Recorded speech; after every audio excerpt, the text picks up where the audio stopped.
Meus irmãos, a paz do Senhor, Cláudio Souza, trazendo o nosso resumo das nossas lições da nossa revista de Escola Bíblica, tanto de adulto quanto de jovem. Hoje, neste vídeo, vamos estudar a nossa quarta lição da nossa revista de jovem desse trimestre, que traz como título A Fé Cristã e o Conhecimento Científico. Nós estamos estudando a prova da vossa fé. O tema fé, que não pode ser deixado de lado. O cristão ele precisa exercitar a sua fé. Sem fé é impossível chegarmos a Deus se não acreditamos que Jesus encarnou, nasceu, iniciou seu ministério, pregou, evangelizou, curou, expulsou demônios, morreu, ressuscitou e subiu ao céu. Se não acreditarmos no que a Bíblia diz, como vai dizer o apóstolo Paulo, nós somos os piores dos homens sobre a terra. Então, sem fé é impossível agradar a Deus. Como está lá em Romanos, capítulo 11, versículo 1. Fé é a certeza, é o firmamento. A nossa fé tem que estar baseada, estruturada.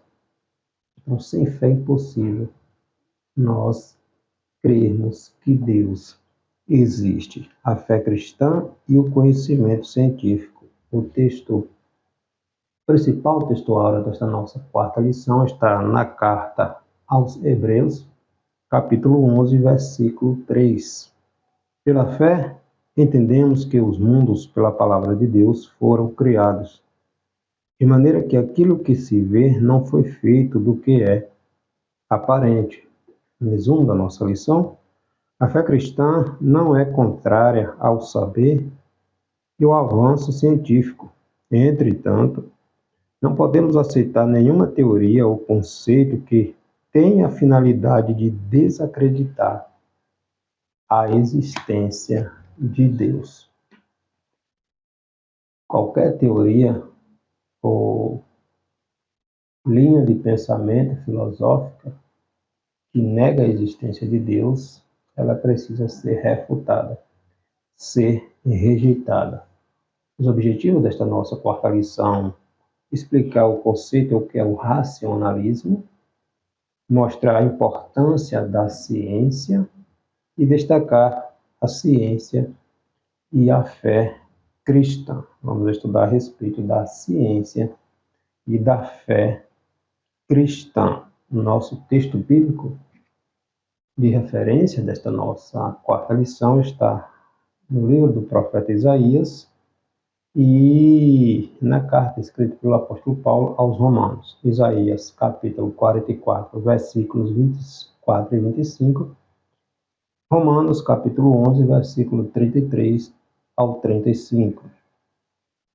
Assim diz o Senhor, teu Redentor, e que te formou desde o ventre. Eu sou o Senhor que faço todas as coisas, que estendo os céus e espraio a terra por mim mesmo, que desfaço os sinais dos inventores de mentiras e enlouqueço os adivinhos, que faço tornar atrás os sábios e transtorno a ciência deles. Romanos capítulo 11, versículo 35, 33 ao 35. Ó a profundidade das riquezas, tanto da sabedoria como da ciência de Deus. Quão insondáveis são os seus juízos e quão inescrutáveis os seus caminhos.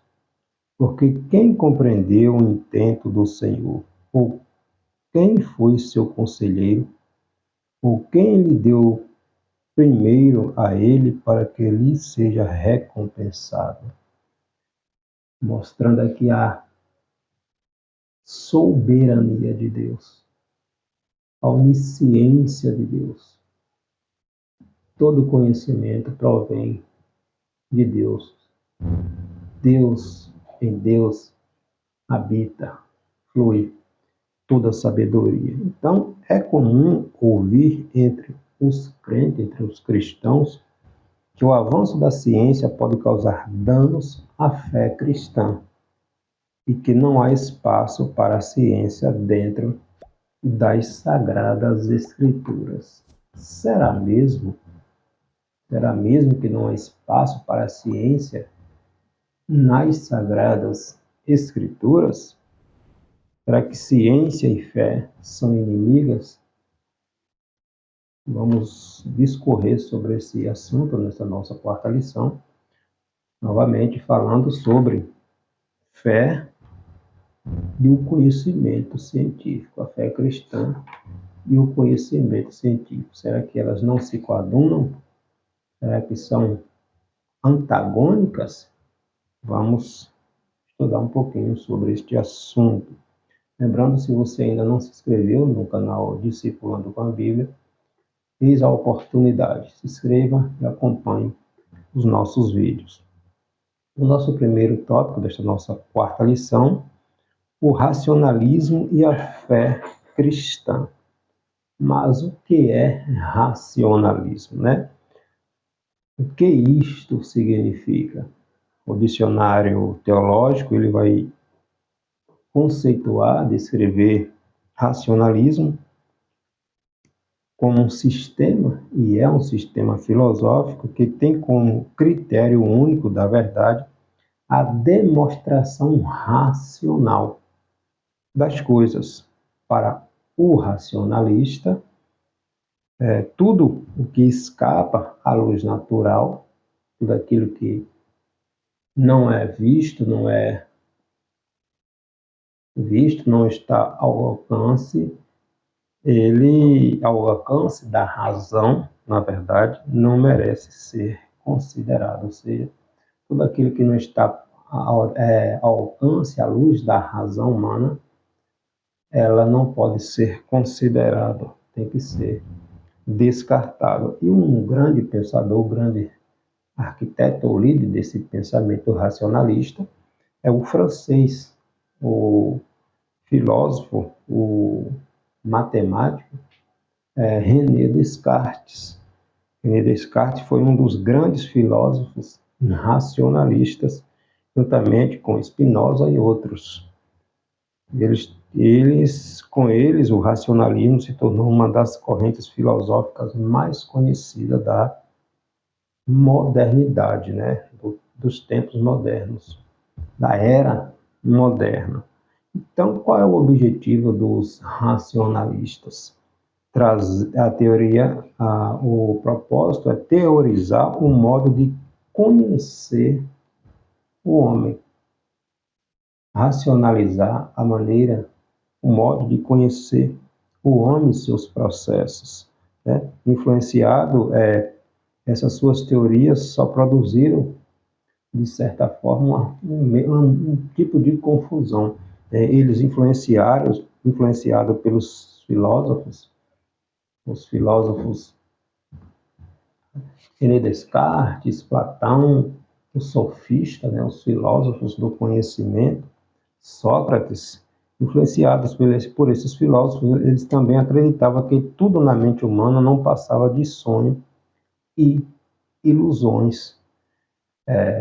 De René Descartes, a frase muito conhecida no sistema filosófico, nas academias, onde ele diz: penso, logo existe, ou existe. Então, essa frase de René Descartes traz a ideia de que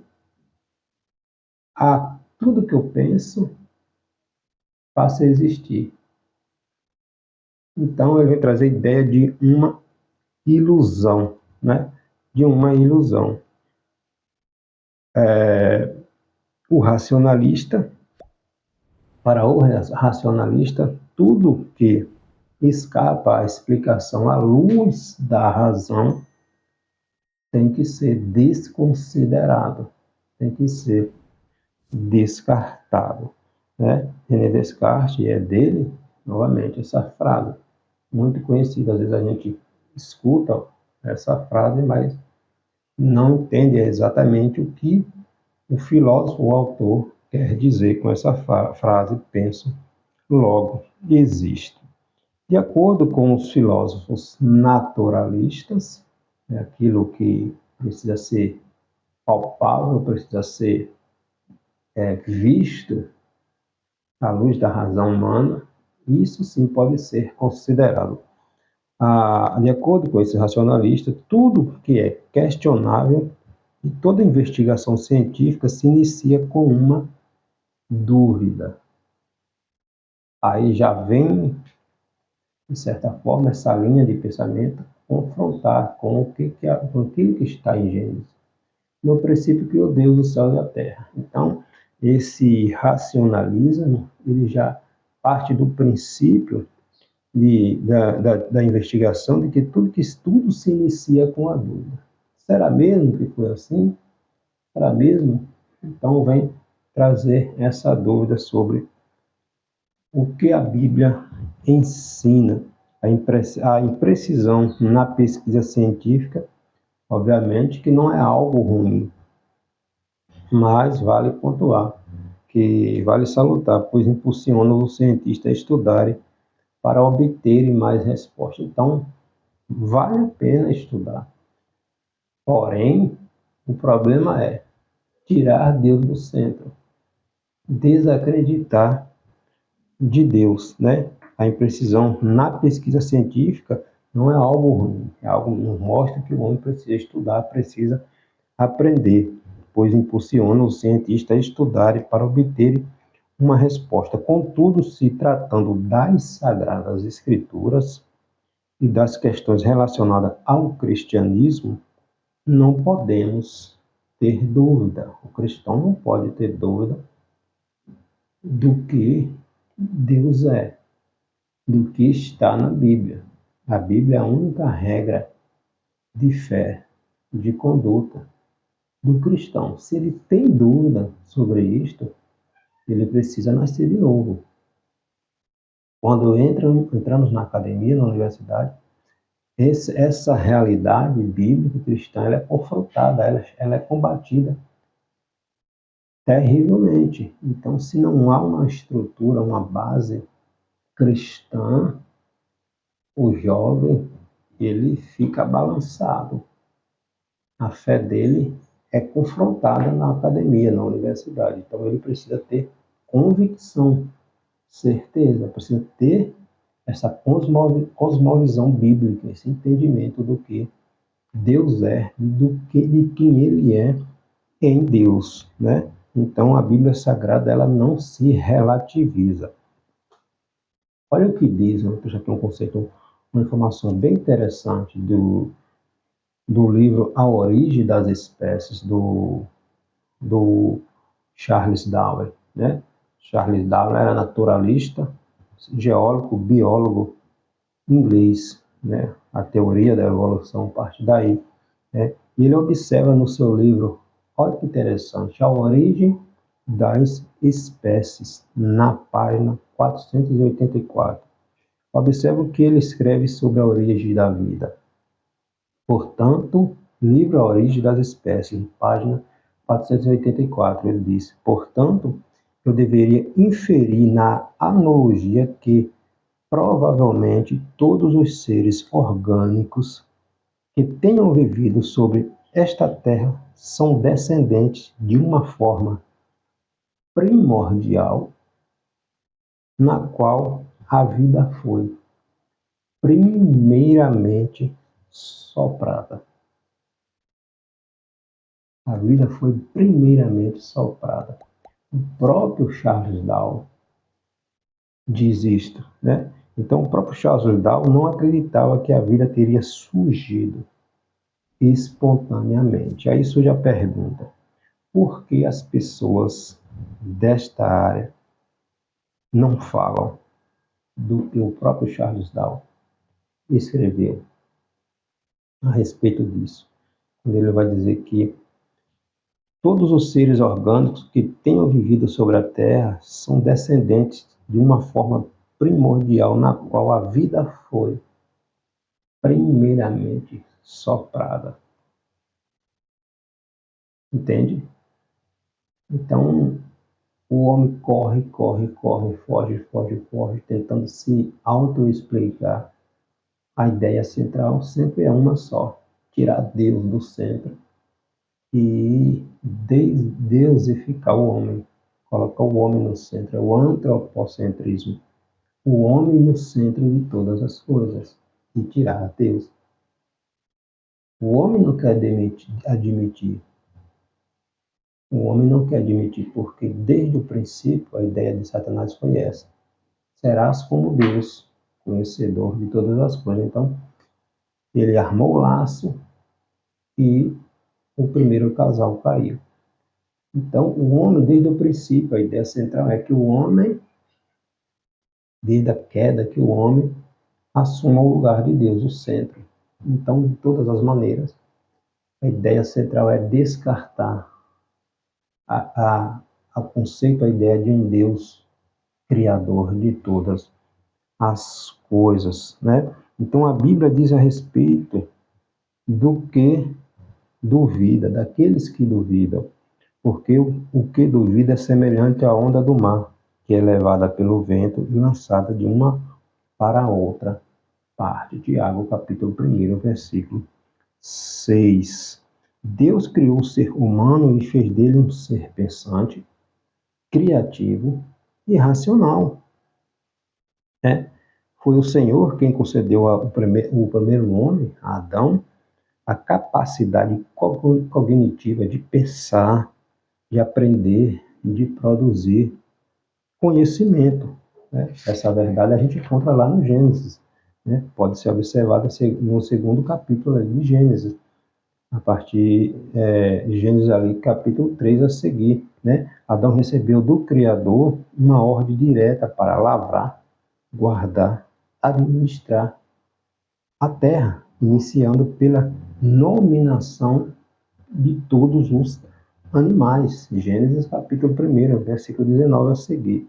Então, nomear os animais mostra a capacidade cognitiva e criativa de Adão, o primeiro homem, certamente o trabalho que ele teve para observar cada animal, cada espécie e catalogar, dar nome a cada espécie que Deus, de animais e animal que Deus havia criado, né?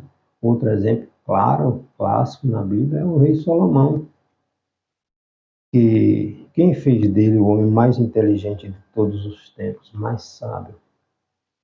Deus, né? Deus.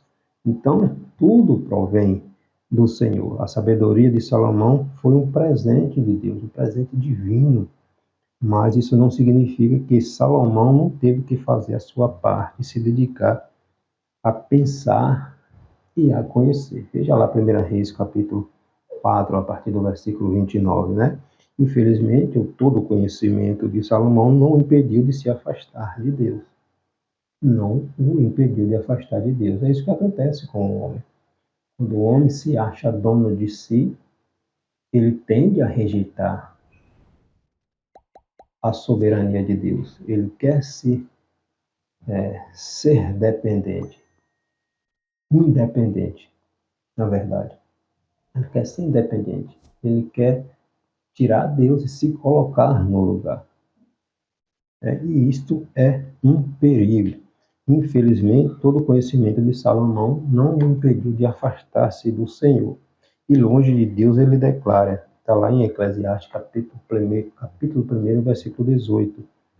Porque na muita sabedoria há muito enfado, e o que aumenta em ciência aumenta em trabalho.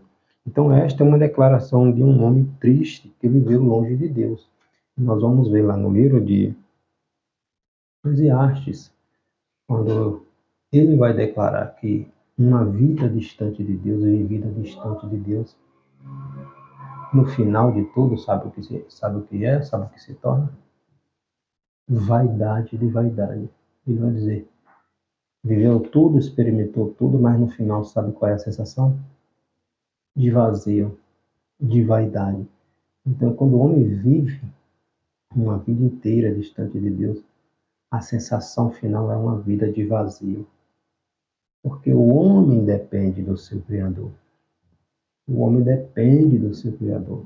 Admita ou não, o homem depende do seu Criador. O livro de Eclesiastes nos mostra que, se pautarmos a nossa existência somente sobre a ciência e a investigação humana, nada terá mesmo sentido. Deus deve estar em primeiro lugar em nossos corações, em nossas vidas, conforme Jesus descreveu em Mateus capítulo 22, 37. Busca primeiro, coloca Deus no centro da tua vida e verás que as demais coisas vão se encaixando, né? Então, vaidade de vaidade, tudo é vaidade, é o que Salomão vai descrever já no final da sua vida. Então, rejeitar Deus, o homem rejeita o verdadeiro conhecimento. E todo conhecimento provém de Deus, né? A filosofia cartesiana, ou René Descartes, representa um falso começo, tendo como base a dúvida, ou seja, tudo é dúvida, tudo tem que partir, tem que ser analisado a partir da dúvida. A vida cristã, por sua vez, inicia-se pela fé em um Deus Salvador e que controla todas as coisas. Um exemplo a ser analisado é a teoria do Big Bang. A teoria que vai dizer que tudo criou a partir de uma explosão. Como é que uma explosão vai criar as coisas perfeitas? Tudo no seu devido lugar, tudo organizado perfeitamente, né?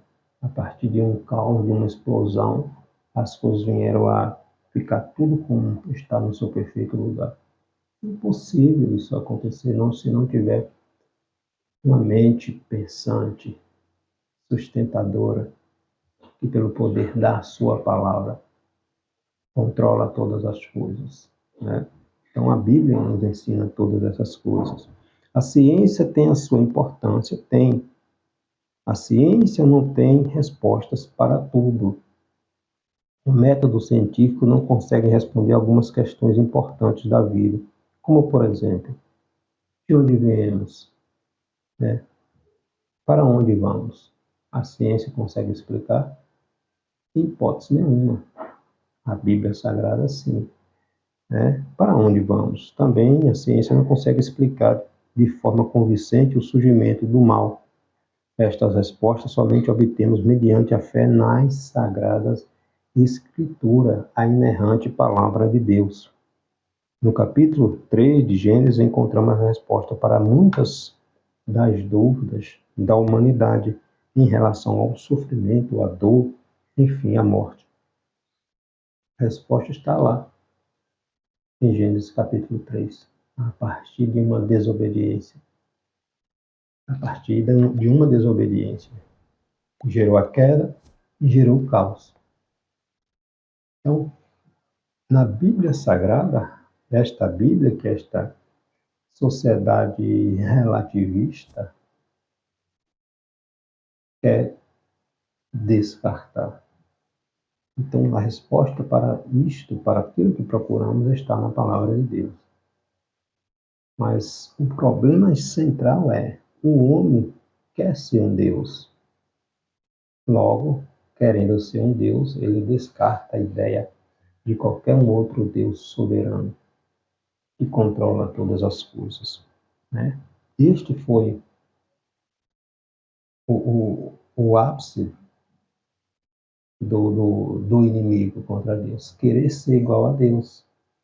Querer ser semelhante a Deus. E esse pecado, essa origem, está no coração do homem. O pecado trouxe isto no homem, né? Querer ser independente do seu Criador. Nós vemos isso na Bíblia, ao longo da Bíblia, né? Lá no Gênesis, na Torre de Babel e assim sucessivamente. O homem querendo ser independente do seu Criador, né? O crente não deve ter receio de estudar e procurar conhecimento. Jamais. Ele tem que estudar, aprender mais e mais. A busca pelo saber é legítima, entretanto, nem sempre as motivações do homem são boas.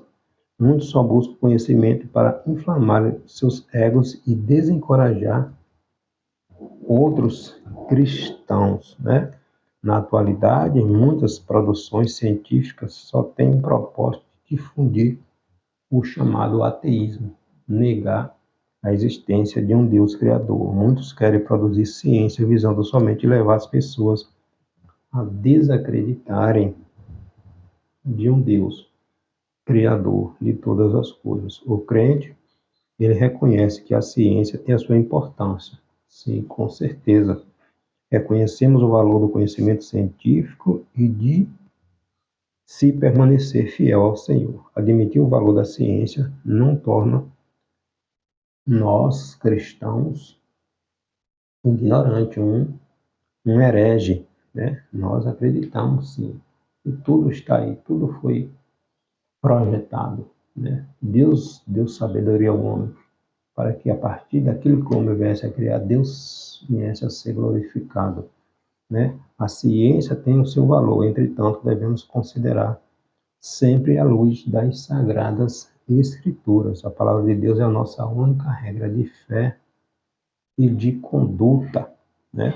Precisamos ler, conhecer as escrituras para que venhamos evitar todo e qualquer extremismo que prejudique a nossa santificação. E para a gente finalizar, ciência e a fé cristã. A neurociência é o estudo do funcionamento do cérebro, né? Na neurociência,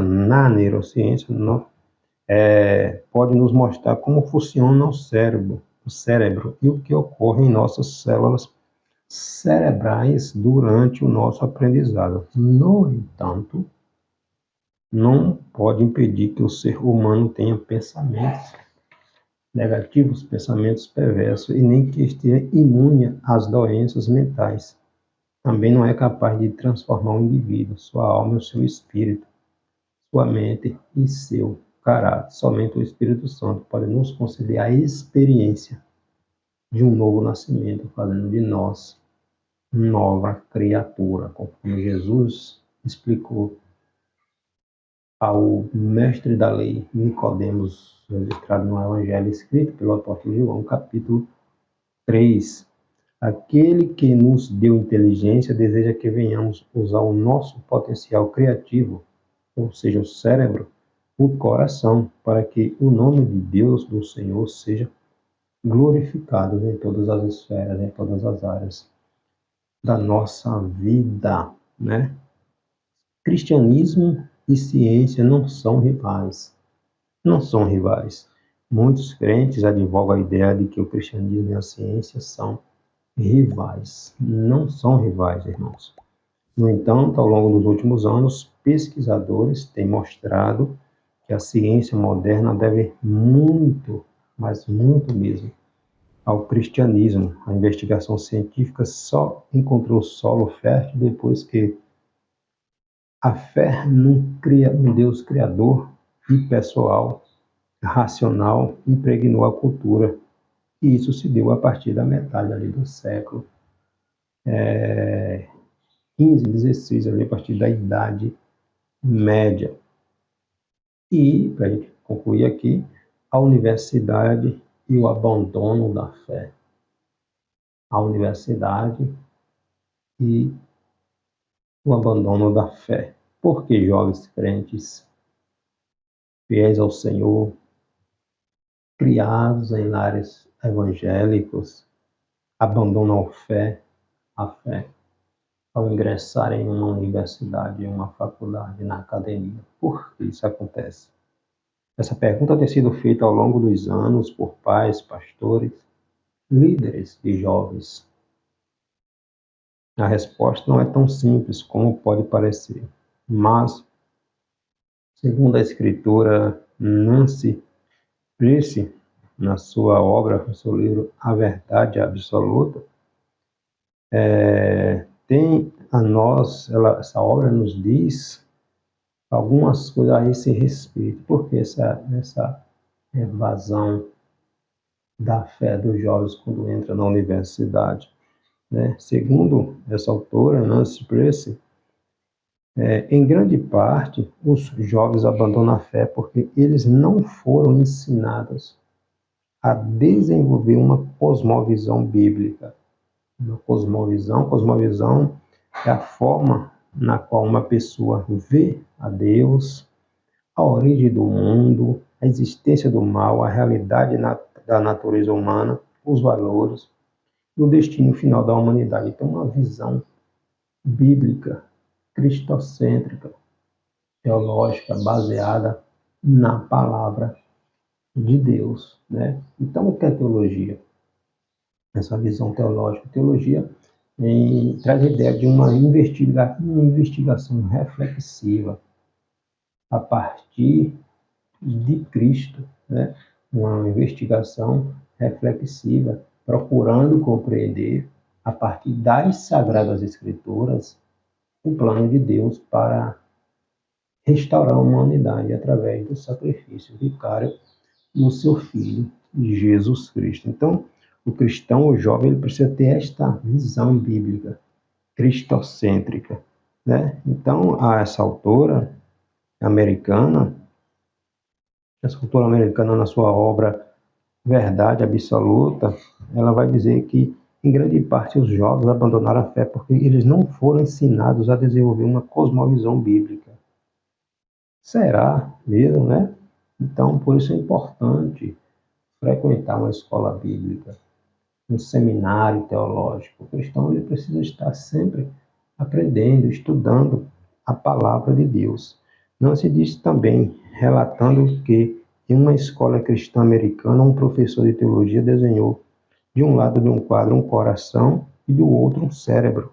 Depois ele se virou para os alunos e disse: olha, o coração é o que usamos para a religião, ao passo que fazemos o uso do cérebro, fazemos o uso do cérebro para a ciência, ou seja, usamos o coração para a religião e o cérebro para a ciência. Então, como cristãos, não podemos concordar com essa ideia. Será que é isso que estamos fazendo? A razão usamos apenas para a ciência e o coração apenas para a religião? Então, esse professor está certo. Então, a gente precisa fazer essa reflexão. A religião não pode ser vista só com o coração, pois a nossa fé não é cega, né? Segundo essa autora, Nancy, os jovens crentes também precisam de uma religião no cérebro.